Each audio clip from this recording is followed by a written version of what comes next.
Hello students, very good morning. मैं हूं वैभव दुबे। कैसे हैं आप लोग? आई होप आप सब अच्छे होंगे। स्टूडेंट्स, हम लोग क्लास 12 फिजिक्स पढ़ रहे हैं। अभी तक हमने सेकेंड चैप्टर तक डिटेल अध्ययन कर लिया है, जिसमें हमने सभी थ्योरी और न्यूमेरिकल जितने भी थे वह सभी पढ़ लिया है। अब हमें पढ़ना है थर्ड चैप्टर इलेक्ट्रोस्टैटिक्स। इसमें सबसे पहले हमें पढ़ना है वैद्युत विभव के बारे में। कुमार मित्तल की बुक की बात करें तो ये आपका थर्ड चैप्टर है। ठीक है, आज की इस वीडियो में हम लोग दो टॉपिक क्लियर करने वाले हैं। पहला टॉपिक है इलेक्ट्रिक पोटेंशियल यानी वैद्युत विभव। वैद्युत विभव क्या होता है, इसके विषय में हम लोग पूरी डिटेल अध्ययन करेंगे, मात्रक विमा सब कुछ। ठीक है, तो फुल डिटेल अध्ययन। और दूसरा हमें देखना है बिंदु आवेश के कारण किसी दूरी पर विभव, यानी कि कोई पॉइंट चार्ज है, उस पॉइंट चार्ज से r दूरी पर कितना विभव उत्पन्न होगा, यही हमें निकालना है। तो इन दोनों टॉपिक्स के सभी डाउट्स को क्लियर करने के लिए आप इस वीडियो को पूरा लास्ट तक देखिए। बहुत ही इंपॉर्टेंट वीडियो है और बहुत ही मज़ेदार वीडियो है। इसमें हम आपके सारे डाउट्स को क्लियर करने वाले हैं। तो चलिए आज के इस वीडियो को स्टार्ट करते हैं। देखिए, सबसे पहले हमें क्या जानना है, वैद्युत विभव के बारे में जानना है। लेकिन थोड़ा सा ध्यान दीजिए कि वैद्युत विभव के बारे में जानने से पहले आपको जानना पड़ेगा वैद्युत विभवांतर। वैद्युत विभवांतर क्या होता है? असल में वैद्युत विभवांतर से ही वैद्युत विभव बना है। ठीक है, कैसे, अभी हम लोग आगे देखेंगे। तो वैद्युत विभवांतर सबसे पहले हम लोग जानेंगे इलेक्ट्रिक पोटेंशियल डिफरेंस। ठीक है, इलेक्ट्रिक पोटेंशियल डिफरेंस क्या होता है? देखिए, कोई इलेक्ट्रिक फील्ड है, वैद्युत क्षेत्र है। हम लोग जानते हैं वैद्युत क्षेत्र कुछ इस प्रकार से होता है। और इस वैद्युत क्षेत्र में अगर हम कोई टेस्ट चार्ज यानी कि परीक्षण आवेश को रख दें, परीक्षण आवेश प्लस Q0 को यहाँ पे हमने क्या किया है, रख दिया है।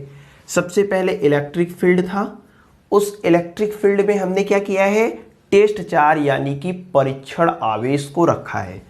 अच्छा, यह परीक्षण आवेश धनात्मक है तो इस पर बल किस साइड लगेगा?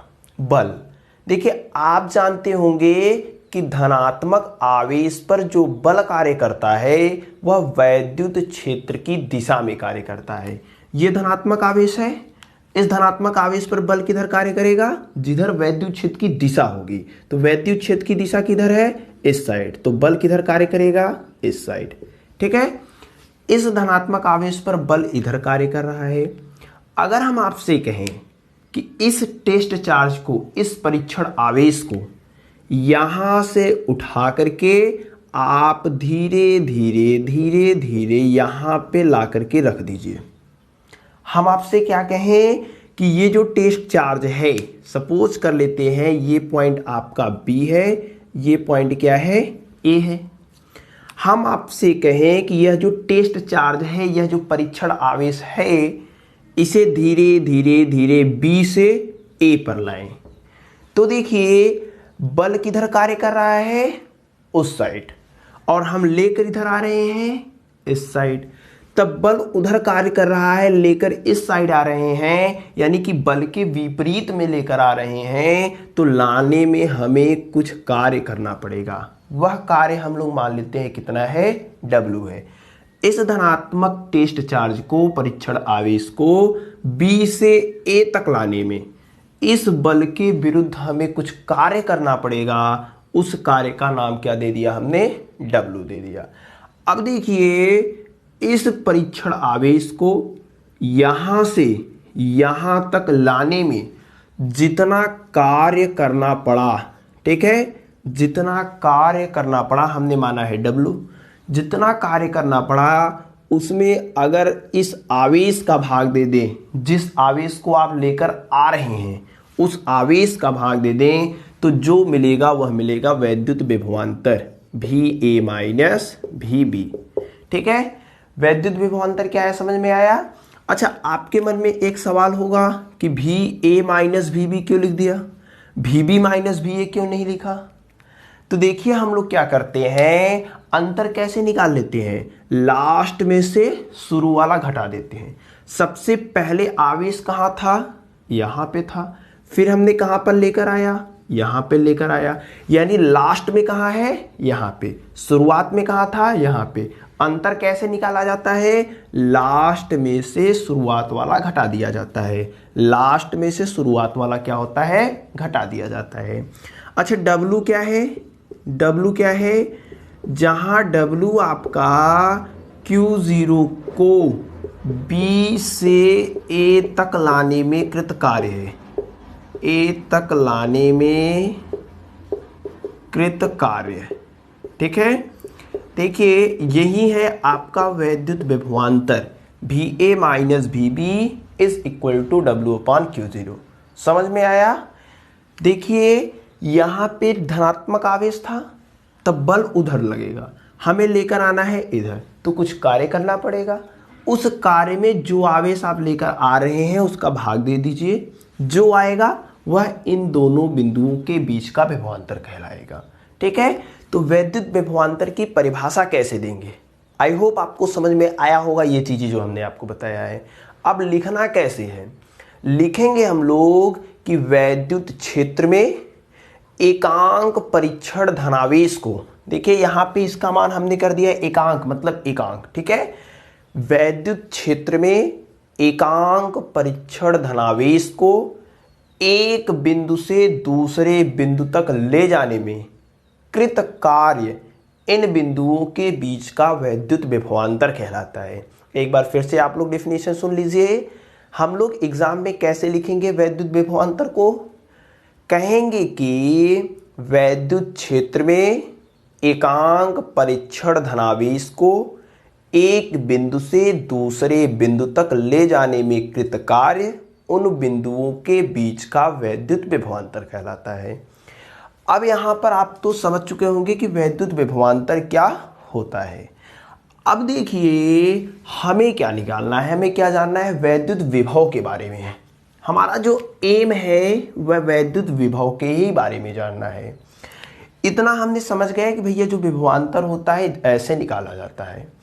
अब देखिए अगर हम आपको कहें कि इस ए का विभव कितना है, या फिर आपसे कहें इस बिंदु बी का विभव कितना है, या फिर हम कहें कि वैद्युत क्षेत्र में कोई पॉइंट ये है, इस पॉइंट सी का विभव कितना है, तो आप कैसे निकालेंगे। देखिए अगर हम आपसे कहें कि इस बिंदु का वैद्युत विभव कितना है तो कैसे निकाला जाएगा। तो इसके लिए अगर हमें थोड़ा सा ध्यान दें, अगर हम आपको कहें यहां से हमें क्या निकालना है, बिंदु ए का वैद्युत विभव, यानी इसका वैद्युत विभव, यहां पे कितना वैद्युत विभव है। अगर VB का मान 0 हो जाए, किसका मान, VB, अगर इसका मान 0 हो जाए, किसी भी प्रकार से 0 हो जाए, तब जो मिलेगा वह क्या मिलेगा, VA बराबर W अपॉन Q0, ठीक है। VA बराबर W अपॉन Q0। तो किसी भी बिंदु का अगर वैद्युत विभव निकालना है तो हम लोग कुछ इस प्रकार से निकाल सकते हैं, लेकिन अब हमारे सामने समस्या है, तो ऐसे तो हम कह ही नहीं सकते कि भैया इसका जो विभव होगा शून्य होगा, कि कह देंगे, नहीं कह सकते। अब हमें क्या करना है कि एक ऐसा पॉइंट खोजना है जहां पे वैद्युत विभव का मान क्या हो, शून्य हो। ऐसा पॉइंट हमें खोजना है जहां पे वैद्युत विभव का मान क्या हो, शून्य हो। तो इसके लिए हम लोग क्या करते हैं, देखिए थोड़ा सा देखिए, अगर हम लोग सपोज कर लें, ये तो अभी वैद्युत विभवांतर के बारे में हमने पढ़ा है, अब वैद्युत विभव के बारे में पढ़ते हैं। अगर यहाँ पे वैद्युत क्षेत्र है और इस वैद्युत क्षेत्र के अंदर कोई बिंदु है, ए मान लेते हैं, और हमें कहे कि इसका वैद्युत विभव बताइए, तो कैसे निकाला जाएगा। तो हम लोग क्या करते हैं कि एक टेस्ट चार्ज इन्फिनिटिव पर रखते हैं। कहाँ पे, इन्फिनिटिव पर। ये आपका अनंत है, अनंत पे ऐसा माना गया है साइंटिस्ट के द्वारा कि जो विभव होता है वह 0 होता है। अनंत पर जो वैद्युत विभव होता है वह क्या होता है, 0 होता है। अगर हमें वैद्युत क्षेत्र के अंदर किसी भी बिंदु पर वैद्युत विभव का मान निकालना है तो हम लोग करते क्या है, कैसे निकाला जाता है, वो चीज देख रहे हैं। ठीक है, सबसे पहले हम लोग क्या करेंगे, अनंत पे जो वैद्युत विभव होता है साइंटिस्टों के द्वारा माना गया है वह 0 होता है। ठीक है, अब हम लोग क्या करेंगे, अनंत से कोई टेस्ट चार्ज होगा, उस टेस्ट चार्ज को धीरे धीरे धीरे धीरे यहां पर लेकर के आएंगे। ठीक है, अनंत से टेस्ट चार्ज को कहां पे लेकर के आएंगे, ए पर, यानी जिस भी बिंदु पर हमें वैद्युत विभव का मान निकालना है। ठीक है, अच्छा अगर यहां से हम लोग देखें वैद्युत विभवांतर की परिभाषा से, हम अभी अभी विद्युत विभवांतर की परिभाषा क्या पढ़ा, VA माइनस VB बराबर W/Q0, यही पढ़ा है।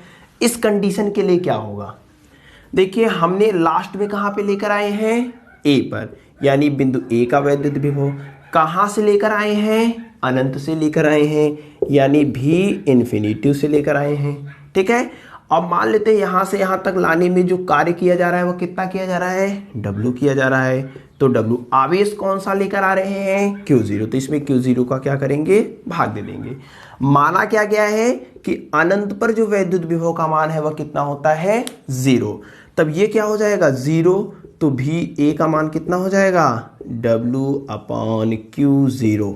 ठीक है, तो बिंदु ए का किसी वैद्युत क्षेत्र के अंदर किसी भी बिंदु पर जो वैद्युत क्षेत्र का मान निकाला जाएगा वो इस प्रकार से।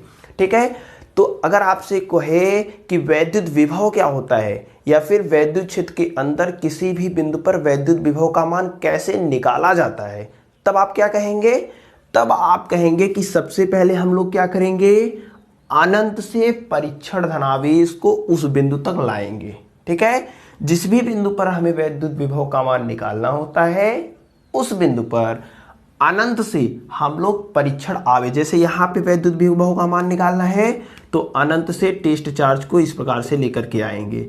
इस टेस्ट चार्ज को जितना कार्य करना पड़ेगा, इस टेस्ट चार्ज को लाने में यहाँ तक जितना कार्य करना पड़ेगा उसमें Q0 का भाग दे देंगे। Q0 का ही नहीं, जो आवेश आप लेकर आ रहे हैं उसका भाग दे देंगे, तो क्या हो जाएगा, इस बिंदु का वैद्युत विभव निकल जाएगा। ठीक है, यहां से आप समझ पा रहे हैं कि कैसे होगा। इन्फिनिटी पर किसी भी चार्ज का जो आपका विभव होता है वह क्या होता है, 0 होता है। ठीक है, तो एग्जाम में वैद्युत विभव, किसी भी बिंदु का वैद्युत विभव लिखेंगे कैसे, वैद्युत विभव की परिभाषा कैसे लिखेंगे, हम लोग कहेंगे कि एकांक परीक्षण धनावेश को अनंत से किसी भी बिंदु तक लाने में कृत कार्य उस बिंदु का वैद्युत विभव कहलाता है। ठीक है, क्या डेफिनेशन देंगे, कहेंगे कि एकांक परीक्षण धनावेश को अनंत से किसी भी बिंदु तक लाने में कृत कार्य, वैद्युत क्षेत्र के अंदर किसी भी बिंदु तक लाने में कृत कार्य उस बिंदु का वैद्युत विभव कहलाता है। इसका मान कैसे निकालेंगे, VA बराबर W/Q0। तो ये देखिए यहां से आप स्पष्ट कर पा रहे होंगे कि जो वैद्युत विभव है वह विभवांतर से ही बना है। ठीक है, यानी जो ये वाला पॉइंट है इसको हमने कहां पे रख दिया, इन्फिनिटी पर रख दिया, अनंत पर रख दिया, तो किसी भी बिंदु का हमें क्या मिल गया, वैद्युत विभव मिल गया। इतना आपको समझ में आया होगा। देखिए नोट्स का जो लिंक है वो आपको डिस्क्रिप्शन में मिलेगा, आप लिंक पर क्लिक करके उस नोट्स को डाउनलोड कीजिए और आसानी से लिख लीजिए। यहाँ पे आप अच्छे से समझ लीजिए। ठीक है, हालांकि यहाँ पर भी देख करके आप नोट्स आसानी से बना सकते हैं। अब हम लोग आगे चलते हैं और काफ़ी इंपॉर्टेंट चीज़ देखने वाले हैं जो आज का सेकेंड टॉपिक है। और थोड़ा सा इसमें देख लीजिए, इसमें हमें क्या जानना है, मात्रक के बारे में। मात्रक के बारे में तो जो देखिए मात्रक होता है वैद्युत विभव का वह होता है वोल्ट। ठीक है, वैद्युत विभव का मात्रक क्या होता है, वोल्ट होता है या फिर होता है जूल प्रति कूलम। ठीक है, वैद्युत विभव के दो मात्रक, एक वोल्ट एक जूल प्रति कूलम। इतना जानते रहिए कि एक वोल्ट में आपका, एक वोल्ट में 1 जूल प्रति कूलम होता है। एक वोल्ट में 1 जूल प्रति कूलम होता है। चलिए वीमा के बारे में भी जान लेते हैं। वैद्युत विभव का वीमा क्या होता है, डायमेंशन। तो देखिए जो वीमा होता है वह होता है, बीमा निकालना आप क्लास 11th में पढ़ चुके हैं इसलिए निकाल कर नहीं बता रहे हैं, Ml2T-3A-1, ठीक है, ये बीमा होता है। तो यहाँ से मात्रक और बीमा के बारे में हम लोग जान गए हैं, नोट्स आप लोग कर लीजिए इसको। अब देखिए इसके आगे हम लोग बढ़ते हैं, वीडियो को पास करके आप नोट कीजिएगा।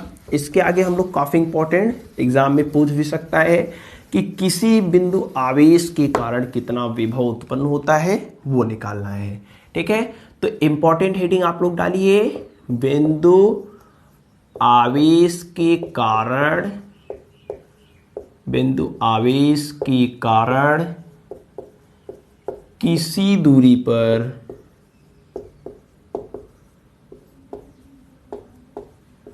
वैद्युत विभव,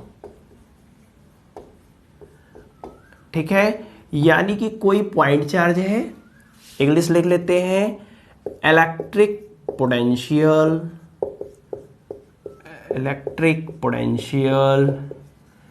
due to a point charge at any distance, ठीक है। इसका मतलब थोड़ा सा समझते हैं। इसका मतलब यह कह रहा है कि एक पॉइंट चार्ज है, सपोज कर लेते हैं प्लस क्यू, ठीक है, यहां पे रखा हुआ है, इससे आर दूरी पर, किसी भी दूरी पर आप ले सकते हैं, सपोज कीजिए यहां पे कोई बिंदु ए है, यहां से आर दूरी पर कितना वैद्युत विभव का मान होगा, यहां पे वैद्युत विभव का मान कितना होगा यही हमें निकालना है, ठीक है। इसके कारण यहां पे कितना वैद्युत विभव होगा यही हमें क्या करना है, निकालना है।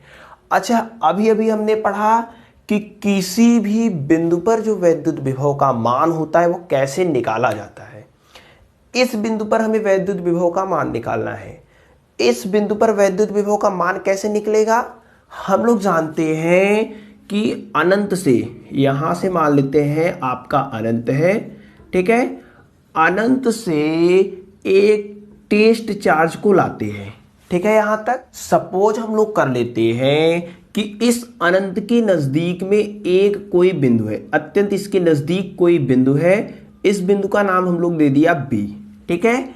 इस बिंदु बी पर हमने क्या रख दिया है, पॉइंट चार्ज रख दिया है, ठीक है। आप जानते हैं अनंत में कुछ जोड़ा जाता है वह भी अनंत, कुछ घटा दिया जाता है वह भी अनंत होता है। तो ऐसा एज्यूम किया जाता है, कल्पना किया जाता है कि इस अनंत के पास कोई बिंदु बी है, इस बिंदु बी पर पॉजिटिव आवेश रखा हुआ है। अच्छा, आप बताइए, सपोज यहां से यहां तक की दूरी हमने माना है आर, और ये जो दूरी है यहां से यहां तक, ये मान लेते हैं कोई बिंदु है ओ से बी के बीच की जो दूरी है वह एक्स है। यहां से यहां तक की दूरी कितना मान लिया है, एक्स मान लिया है। ये भी धनात्मक आवेश, ये भी धनात्मक आवेश, तो जो बल कार्य करेगा वह कैसा होगा, ये धनात्मक, ये धनात्मक, यहाँ पे पॉजिटिव टेस्ट चार्ज है तो Q0 हो जाएगा, ठीक है। दोनों धनात्मक है तो जो वैद्युत बल कार्य करेगा वह प्रतिकर्षण होगा, इस दिशा में कार्य करेगा। देखिए दोनों धनात्मक है तो कैसा बल कार्य करेगा, प्रतिकर्षण बल कार्य करेगा। तो जो बल कार्य कर रहा है वह कुछ इस दिशा में कार्य कर रहा है। अब हमें क्या करना है, यहां से टेस्ट चार्ज को यहां तक लाना है, और लाने में जितना कार्य करना पड़ेगा उसी में Q0 का क्या करेंगे, भाग दे देंगे, तो इसका वैद्युत विभव निकल जाएगा। यही तो वैद्युत विभव निकालने का प्रोसेस है कि अनंत से आवेश लाइए आप यहाँ पर, जितना कार्य करना पड़ेगा उस आवेश का भाग दीजिए, उस बिंदु का वैद्युत विभव निकल जाएगा। अब हमारे सामने समस्या है कि कार्य को निकाला जाए कैसे, इस कार्य को निकाले कैसे। तो देखिए हमने क्या किया, इस बिंदु B से अत्यंत सूक्ष्म दूरी पर, सपोज कीजिए यहां पे एक बिंदु C है, इस C दूरी तक यानी B से C के बीच की जो दूरी है वह अत्यंत सूक्ष्म है, मान लेते हैं dx, ठीक है। शायद से आपको स्पष्ट न दिखाई दे रहा हो, dx हमने मान लिया है, dx, यहां से यहां तक की दूरी dx है, यानी बहुत छोटी दूरी dx। यहां से यहां तक लाने में कृत कार्य हम लोग निकाल सकते हैं, यहां से यहां तक लाने में कार्य हम लोग क्या कर सकते हैं, निकाल लेते हैं।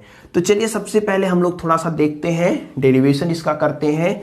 इस प्रकार से आपको फिगर को समझ में आया होगा कैसे यहाँ पर वैद्युत विभव का मान निकालना है। देखिए प्लस क्यू आवेश के कारण, प्लस क्यू आवेश के कारण, आवेश के कारण इस Q0 पर जो बल कार्य करेगा, प्लस Q0 आवेश पर, आवेश पर बल, कितना बल कार्य करेगा? प्रतिकर्षण बल कार्य करेगा। हम लोग किस नियम से निकाल रहे हैं? कूलाम के नियम से। तो F बराबर कितना हो जाएगा? 1/4 पाई एप्सिलॉन नॉट इंटू आवेशों का गुणा, तो Q गुणे Q0, Q इंटू Q0 बटे इन दोनों आवेशों के बीच की दूरी कितना है? x का स्क्वायर। ठीक है, समीकरण नंबर 1। देखिए इन दोनों आवेश, इसके कारण इस पर कितना बल कार्य कर रहा है? इतना। अब हमें क्या करना है कि यह जो प्लस Q0 आवेश बिंदु B था, इस बिंदु B से बिंदु C तक लाने में, अति सूक्ष्म विस्थापित करने में कितना कार्य करना पड़ेगा। तो चलिए देखते हैं। हम लोग लिखेंगे कि प्लस Q0 आवेश को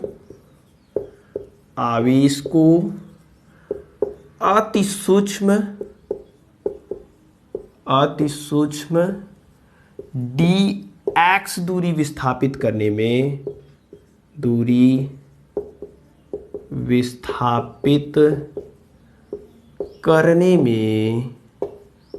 कृत कार्य, थोड़ा सा आप लोग समझ के बोलिएगा। W अति सूक्ष्म विस्थापन dx है, तो कार्य भी क्या होगा? अत्यंत सूक्ष्म dw होगा।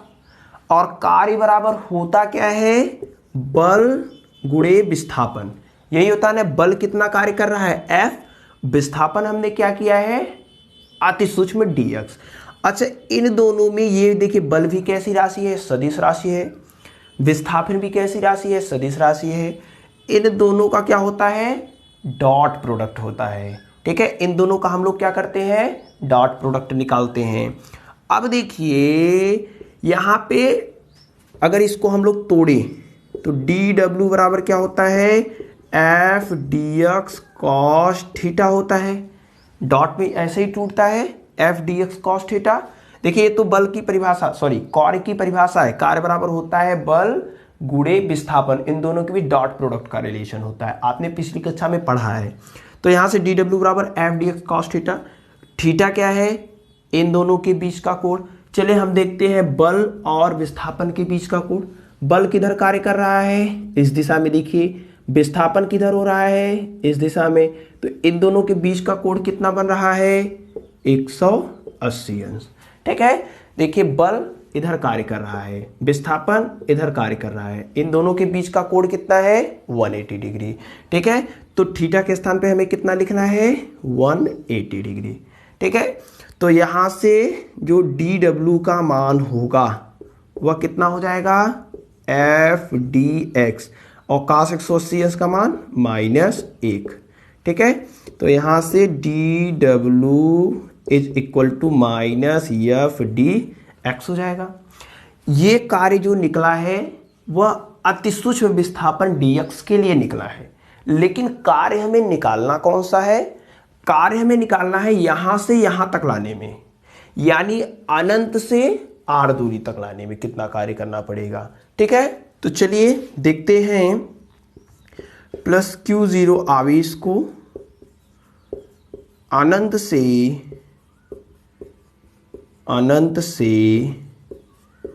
r, देखिए इससे r दूरी तक।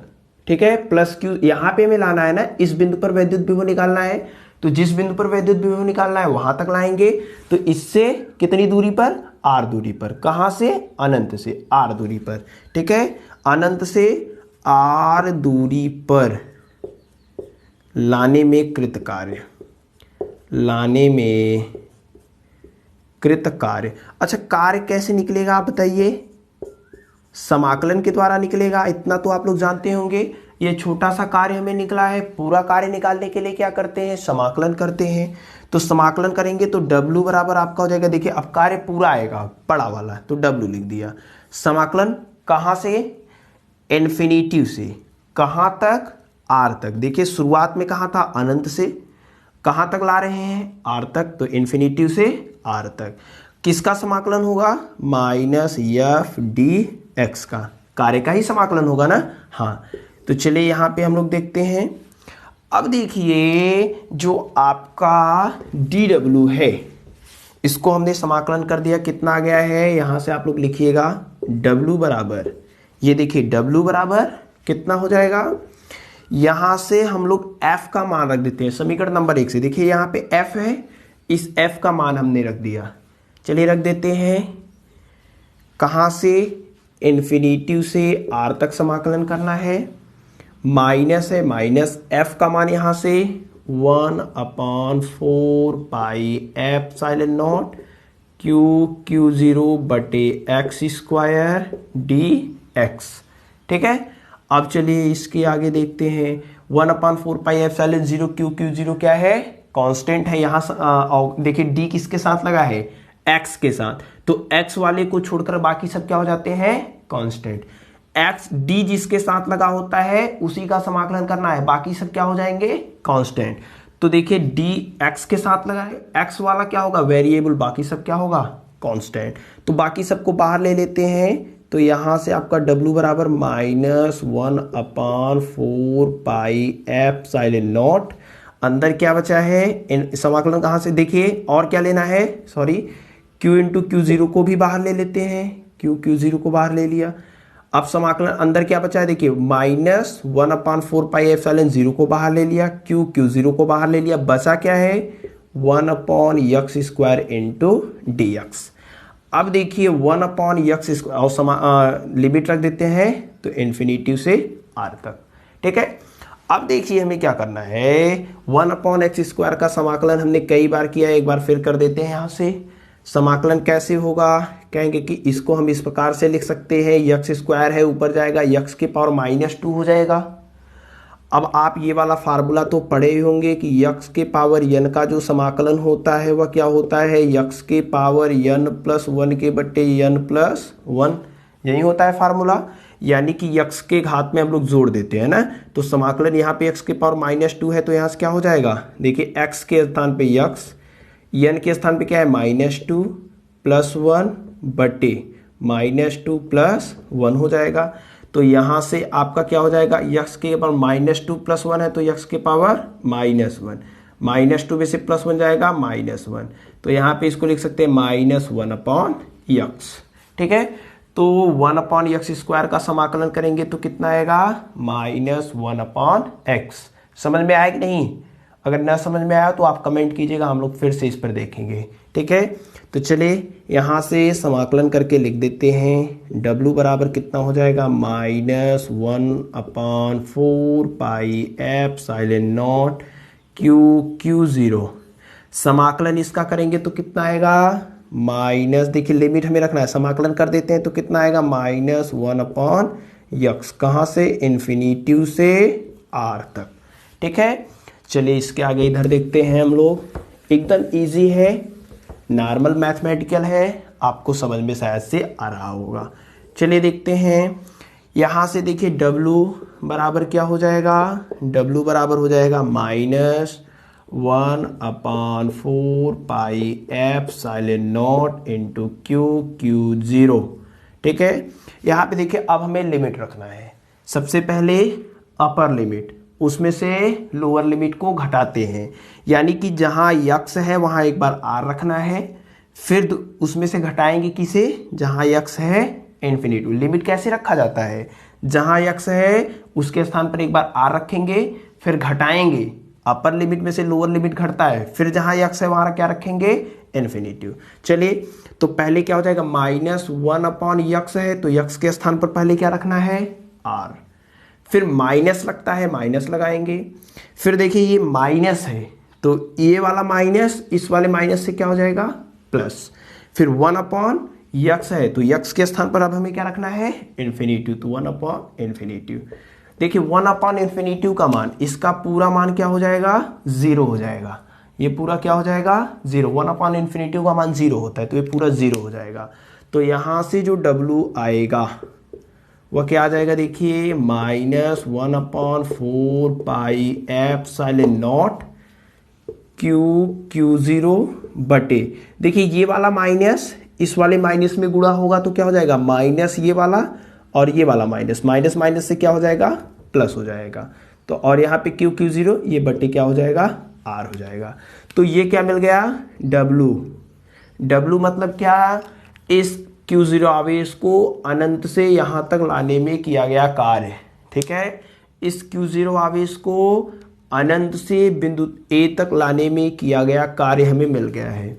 अब इस बिंदु का वैद्युत विभव कैसे निकलेगा, चलिए देखते हैं। कहेंगे कि अतः बिंदु A का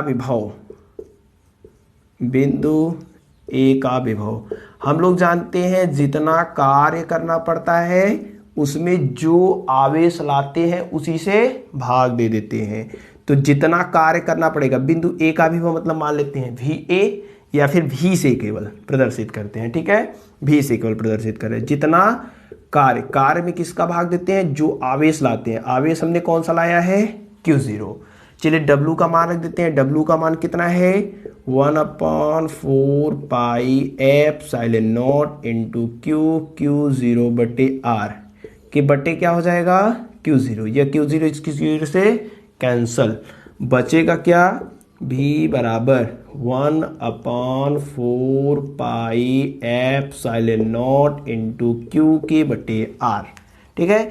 यानी जो वैद्युत विभव मिला है, इसके कारण इस बिंदु पर जो वैद्युत विभव मिला है उसका मान कितना है, 1/4πε0 Q बटे R स्क्वायर। थोड़ा सा लेंदी हो गया है, हर टॉपिक को क्लियर करने में एकदम बड़ा सा लग रहा है, लेकिन है बहुत ही इजी, ठीक है, बहुत ही आसान है, एकदम समझने लायक है। फिर भी अगर आपको कोई दिक्कत हो रही है तो आप हमें क्या करते हैं, कमेंट में बता सकते हैं, फिर से बताएंगे इसको, ठीक है। तो आप वीडियो को पॉज कीजिए, वीडियो को पॉज करके इसे अच्छे से नोट कर लीजिए, इंपॉर्टेंट है, ठीक है। यहाँ पे आपका जो विभव आया है, ये जो विभव आया है, यहाँ पे जो चार्ज लिया जाता है, जो आवेश लिया जाता है, वह चिन्ह सहित लिया जाता है, ठीक है, चिन्ह सहित लिया जाता है। अब आप कहेंगे चिन्ह सहित क्यों लिया जाता है, अभी उसको देखते हैं, थोड़ा सा इसको समझ जाते हैं। अगर प्लस Q आवेश के कारण पूछेगा तो वोल्ट का जो मान आएगा, विभव का जो मान आएगा वह क्या आएगा, धनात्मक आएगा। अगर ऋणात्मक आवेश के कारण किसी बिंदु पर विद्युत विभव का मान कितना आएगा, तो वह निगेटिव आएगा।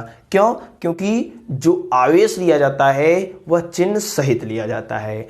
अच्छा, आप कहेंगे कि V का मान यहाँ पे पॉजिटिव आ गया है, आप चलिए दिखाइए कि अगर यहाँ पे निगेटिव चार्ज हम लोग ले लेते तो इसका मान निगेटिव आता।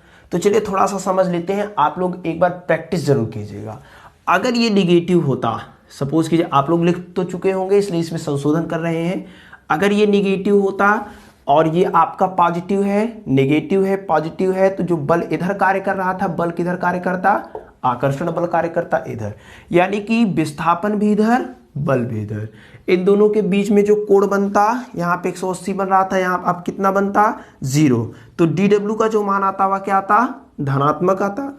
DW का मान जब धनात्मक आता, तब जब आप यहाँ पे समाकलन करते, समाकलन करने पर जो वर्ग आपको मिलता W, वह क्या मिल जाता, निगेटिव मिल जाता, ठीक है, निगेटिव मिल जाता। तो उसमें Q0 का भाग देते तो जो विभव आता वह भी क्या आता, निगेटिव आता। नहीं समझ पाए क्या, फिर से देखिए। अगर ये निगेटिव होता तो इन दोनों के बीच में जो बल कार्य करता, वह आकर्षण बल कार्य करता, उसकी दिशा ये वाली होती, और विस्थापन भी इधर कर रहे हैं, तो दोनों एक ही दिशा में है, तो कोण कितना, 0। जब कोण 0 तो cos 0 का मान 1, यानी ये जो आया कैसा आ जाता, धनात्मक। जब ये धनात्मक आता तो कार्य जो आता वह क्या आ जाता, ऋणात्मक आता। और जब कार्य आपका ऋणात्मक आता तो वैद्युत विभव का मान क्या आ जाता, वह भी ऋणात्मक आ जाता। तो ये किसी बिंदु आवेश के कारण r दूरी पर कितना वैद्युत विभव का मान होता है, इस प्रकार से हम लोग सॉल्व करेंगे। आई होप आपको ये जो चीजें बताई गई है अच्छे से समझ में आया होगा। वैद्युत विभवांतर और किसी बिंदु आवेश के कारण कितना वैद्युत विभव उत्पन्न होता है, ये आपको समझ में आ गया होगा। फिर भी अगर आपको कोई दिक्कत है तो आप कमेंट कर सकते हैं, हमें से पूछ सकते हैं। अगर आपको नोट चाहिए तो लिंक डिस्क्रिप्शन में है, वो भी आप डाउनलोड कर लीजिएगा। आज की इस वीडियो में हम लोग बस करते हैं। अगर ये वीडियो आपके लिए थोड़ी सी भी हेल्पफुल हो तो वीडियो को लाइक एंड शेयर कर दीजिएगा। मिलते हैं अगली वीडियो में, तब तक बेस्ट ऑफ लक।